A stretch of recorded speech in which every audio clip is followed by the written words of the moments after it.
Hello friends, super magic રસોઈમાં મિત્રો આપનું સ્વાગત કરું છું। આજે હું ગુજરાતી ભીંડાની કઢીની રેસીપી તમારી સાથે શેર કરું છું। તો તમને ચોક્કસ આ ગમશે। ગમે તો લાઈક કરજો, શેર કરજો અને સબસ્ક્રાઇબ કરવાનું તો ભૂલતા જ નહીં। તો મિત્રો, ગુજરાતી ઘરોમાં બનતી આ ભીંડાની કઢી, ખાટી મીઠી કઢી એકદમ મસાલા સાથે ફેવરિટ છે મિત્રો। તો આ કઢી તમે ભાત સાથે ખાઈ શકો છો અને એક અલગ જ વેરિએશન સાથે હું આજે તમને બતાવું છું। તો તમે એન્ડ સુધી જોડાયેલા રહેજો મિત્રો। તો આપણે ઇન્ગ્રેડિયન્ટ પણ તમને બતાવી દઉં। તો કઢીમાં તમને મોસ્ટ ઓફ ખ્યાલ જ હોય છે, પણ ભીંડાની કઢી છે એટલે ભીંડો મેઇન છે। તો અમે 100 ગ્રામ ભીંડો લીધો છે, 20 થી 22 સિંગ જેટલો છે, 1 ઇંચ આદુનો ટુકડો લીધો છે, 2 થી 3 તીખા લાલ લીલા મરચા લીધા છે, ધાણા ભાજી છે, લીમડો છે, 2 ટેબલ સ્પૂન જેવો મેં ચણાનો લોટ લીધો છે, તજ, લવિંગ, એલચી, લાલ મરચું અને 2 ચમચી જેવો ગોળ લીધો છે। રૂટીન મસાલામાં જીરું, રાઈ, મેથી, હિંગ અને હળદર, અને મેં અત્યારે 2.5 કપ જેવી છાશ લીધી છે। જો તમારી પાસે છાશ ન હોય ને તો તમે 1 કપ દહીં સાથે 2 કપ જેટલું પાણી નાખીને તમે તૈયાર કરી શકો છો મિત્રો। આ પરફેક્ટ મેજરમેન્ટ છે કે તમે 2.5 કપ છાશ સાથે 2 ચમચી તમારે ચણાનો લોટ લેવાનો છે મિત્રો। તો હવે બનાવવાનું ચાલુ કરીએ। તો પહેલા તો મિત્રો આપણે જે ભીંડાની કઢી છે તો ભીંડો સમારી લેશું। તો આ રીતે એને આગળ પાછળની ડંઠલ કટ કરી લેવાની।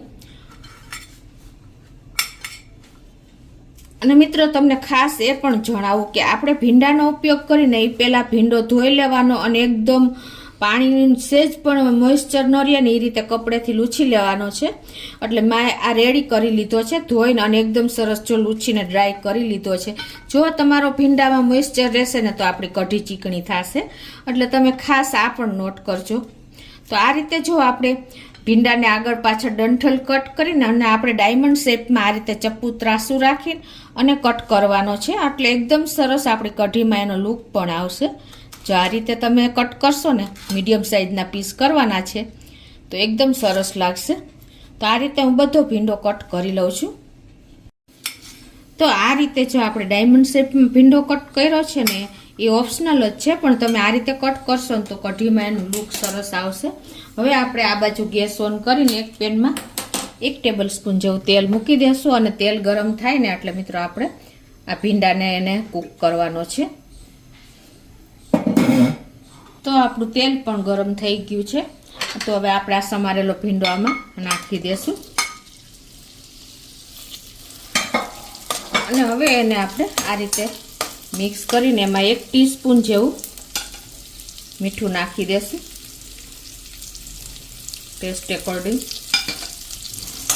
અને હવે આને આપણે આ રીતે ખુલ્લો જ આપણે આને કૂક કરવાનો છે। એનું રીઝન એ છે કે જો તમે ઢાંકશો ને તો ભીંડાનો કલર ચેન્જ થઈ જશે, પણ આ રીતે તમે કૂક કરશો ને તો એનો એકદમ ગ્રીન કલર મેન્ટેન રહેશે, એટલે કે છેલ્લે સુધી એનો ગ્રીન કલર જળવાઈ રહેશે। તો હવે ગેસની ફ્લેમ આપણે આ સ્ટેજ સ્લો કરી નાખશું અને આને કૂક થવા દેશું। તો મિત્રો, આપણો ભીંડો કૂક થાય છે ને ત્યાં આપણે કઢી માટેનું મિશ્રણ તૈયાર કરી લઈએ। તો આ મેં અત્યારે 2.5 કપ છાશ લીધી છે। તમને મેં કીધું એમ, જો તમારી પાસે છાશ ન હોય તો તમે 1 કપ દહીં સામે 2 કપ પાણી નાખીને તૈયાર કરી શકો છો। અને છાશ મિત્રો આપણે કઢી બનાવવાની છે એટલે સેજ ખાટી છાશ લેવાની, અને જો તમારી પાસે ખાટી છાશ ન હોય તો તમે લીંબુનો રસ પણ એડ કરી શકો છો। હવે આ છાશમાં આપણે 2 ટેબલ સ્પૂન જેવો ચણાનો લોટ નાખી દેશું, અને ટેસ્ટ એકોર્ડિંગ 1 ટીસ્પૂન જેવું આપણે મીઠું નાખી દેશું, અને 1/4 ટીસ્પૂન જેટલી આપણે હળદર નાખી દેશું, કેમ કે ગુજરાતી કઢી મસાલા સાથે પીળી હોય છે, એટલે જો તમે હળદર તમને ન ગમે તો તમે સ્કીપ કરી શકો છો। અને હવે આને આપણે આ રીતે સરસ મિશ્રણ તૈયાર કરી લેશું, અને આપણે આજે 2 ચમચી જેટલો ગોળ લીધો છે, 2 ટેબલ સ્પૂન જેવો, એ પણ નાખી દેશું આ મિશ્રણમાં જ, એટલે ઓગળી જાય સરસ। અને હવે આનો આપણે સરસ લિક્વિડ તૈયાર કરી લેશું। આ રીતે આપણે એકદમ કઢી માટેનું મિશ્રણ તૈયાર કરી લીધું છે, અને આ બાજુ જો આપણે ભીંડો ખુલ્લો જ કૂક કર્યો છે એટલે એનો કલર પણ જળવાઈ રહ્યો છે, અને વચ્ચે વચ્ચે આપણે ચલાવતા પણ રહ્યા છીએ। તો આપણો ભીંડો પણ કૂક થઈ ગયો છે। તો હવે એને આપણે એક બોલમાં કાઢી લેશું કૂક થયેલા ભીંડાને।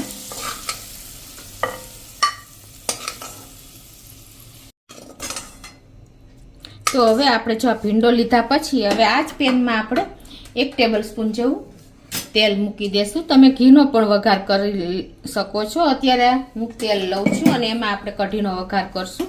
ગેસ ઓન કરી દઈએ અને આપણું તેલ ગરમ થાય એટલે હવે એમાં અડધી ટીસ્પૂન જેવી આપણે રાઈ નાખશું.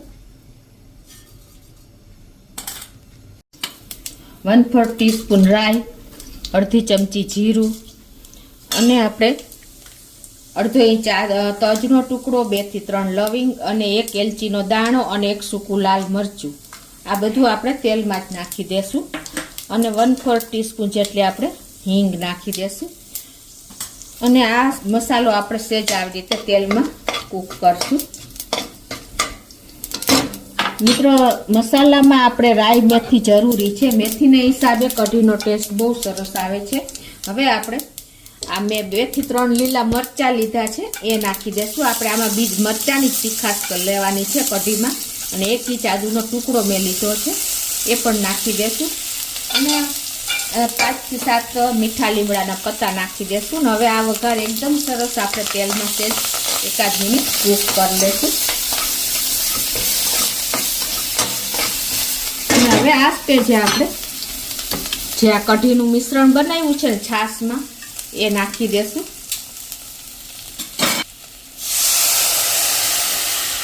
અને ગેસની ફ્લેમ અત્યારે આપણે ફૂલ કરી નાખશું. અને જો આપણે સતત આ રીતે ચલાવતા રહેશું એનું કારણ એ છે કે ઘણી વખત કઢી ફાટી જાય છે. તો મિત્રો, એના માટે શું કરવાની, આપણી છાશ હોય છે એટલે ફાટી જાય છે. છાશ ન ફાટે ને એટલે તમારે એના માટે તમારે વહેલી છાશ ફ્રીજમાંથી બહાર કાઢી લેવાની અને રૂમ ટેમ્પરેચર ઉપર રાખી દેવાની. એટલે તમારી છાશ ક્યારેય ફાટશે નહીં અને આ રીતે કન્ટિન્યુ ગેસ ઉપર ચલાવતા રહેવાની છે. હવે ફૂલ ફ્લેમ ઉપર આપણે આને એક ઉભરો આવવા દેશું. તો જો આપણે આ રીતે વચ્ચે વચ્ચે હલાવતા રહ્યા છીએ એટલે આપણી છાશ ફાટે નહીં. ફૂલ ફ્લેમ ઉપર અને એક ઉભરો પણ આવી ગયો છે.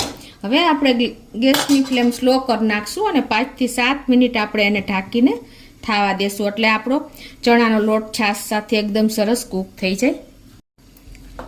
તો આપણે જો સ્લો ફ્લેમ ઉપર 5 થી 7 મિનિટ થઈ ગઈ છે, ઢાંકણ ઢાંક્યું એને કઢીને અને આપણે સરસ કઢી પણ જો કૂક થઈ ગઈ છે. તો હવે આપણે આ સ્ટેજે જે ભીંડો આપણે કૂક કર્યો છે ને એ આમાં નાખી દેશું. અત્યારે એટલી સરસ સ્મેલ આવી રહી છે મિત્રો. આ ગુજરાતી કઢી ખાટી મીઠી તમે એક અલગ જ ફ્લેવર થાય છે. તમે ટ્રાય ન કર્યું તો એક વખત ચોક્કસ ટ્રાય કરજો. હવે આ ભીંડો આપણે કૂક કરેલો છે એ આમાં નાખીને અને પાછી આપણે 2 થી 3 મિનિટ એને થાવા દેશું. એટલે શું થશે કે આપણો ભીંડાની ફ્લેવર સરસ કઢીમાં બેસી જશે. તો આપણે ભીંડો નાખ્યો ને કઢીમાં એને 3 મિનિટ જેવું થયું છે. સ્લો ફ્લેમ ઉપર આપણે થાવા દીધું છે અને ભીંડાની ફ્લેવર પણ એકદમ સરસ આમાં આવી ગઈ છે. તો હવે આપણે આ સ્ટેજે 1 ટેબલ સ્પૂન જેવી ધાણા ભાજી સમારી છે એ નાખી દેશું. તો મિત્રો, ગુજરાતી સ્વાદ સાથે એકદમ ખાટી મીઠી આપણે ભીંડાની કઢી રેડી છે અને આ કઢી તમે ભાત સાથે ખાવાની બહુ મજા આવે છે મિત્રો. એકદમ ટેસ્ટી અને યુનિક કઢી બની છે. તમે ચોક્કસ એક વખત આ રીતે ટ્રાય કરજો. તો હવે હું ગેસની ફ્લેમ બંધ કરી દઉં છું. અને મિત્રો, જો હવે આપણે તમારી કઢી અત્યારે મારે મીડિયમ કન્સિસ્ટન્સી છે, તમે જોઈ શકો છો. જો તમારી કઢી જાડી લાગતી હોય ને તો તમારે આ સ્ટેજે થોડું પાણી નાખી અને 1-2 મિનિટ એને કૂક કરી લેવાની છે. તો હવે આપણે એને એક બોલમાં સર્વ કરી દેશું.